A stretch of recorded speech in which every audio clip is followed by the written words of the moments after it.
maghahanap ka ng forever. Si Lord yun. Si Lord lang. Certain.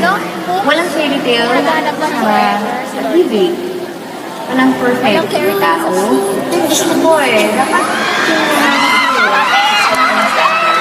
pero bago ka umasa, no?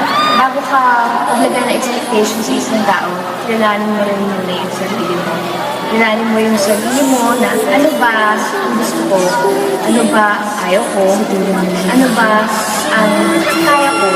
Hindi ko kaya. Ano ba ang tama at mali sa pag-uugali ko? Tignan mo rin kung gaano ka ka-imperfect na tao.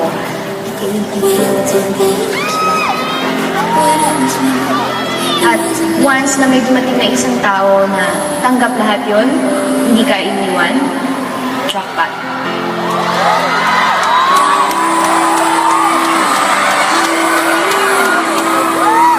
The other person doesn't have the strength to fight for you anymore.